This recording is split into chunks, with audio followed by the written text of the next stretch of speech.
the Great Western engine worked hard in the yard at the big station. Sometimes he pulled coaches. Sometimes he pushed trucks. But whatever the word, Duck got the job done without fuss. One day, Duck was resting in the shed when the Fat Controller arrived. Your work in the yard has been good. Would you like to have a branch line for your own? Oh, yes, please, sir, replied Duck. So Duck took charge of his new branch line. The responsibility delighted him.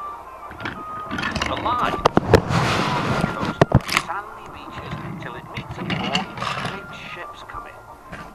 Duck enjoyed exploring every curve and corner of the road. Sea breezes swirled his smoke high into the air, and his green paint glistened in the sunlight. This is just like being on holiday, he puffed. Well, you know what they say, laughed his driver. A change is as good as a rest. Soon Duck was busier than ever.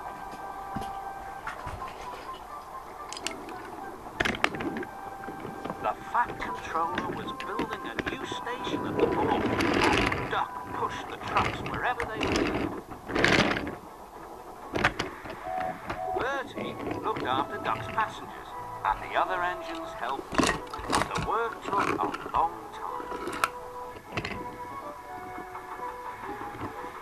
Noise and dust filled the air. Don't worry, whistled Toby, the station's nearly finished.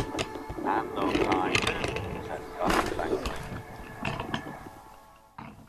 Duck felt his responsibility and talked endlessly about it. You don't understand, Donald, how much the Fat Controller relies on me. Aye, muttered Donald sleepily.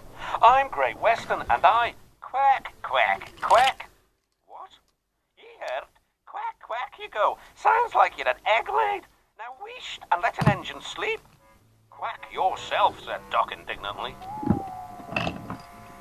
Later, he spoke to his driver. Donald says I quack as if I'd laid an egg. Quack? Do you? Pondered his fireman. He whispered something to Duck and his driver. They were going to play a joke on Donald and pay him back for teasing Duck.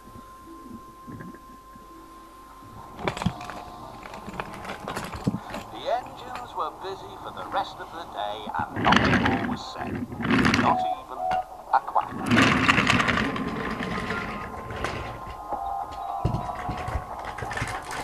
But when at last Donald was asleep, Duck's driver and fireman popped something into his water tank. Next morning, when Donald stopped for water, he found that he had an unexpected passenger aboard. A small white duckling popped out of his water tank. Nay, do who's behind this? Laughed Donald. The duckling was tame. She shared the fireman's sandwiches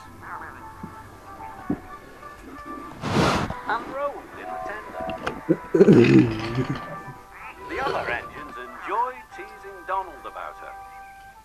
Presently, she grew tired of travelling and hopped off at the station. And there she stayed.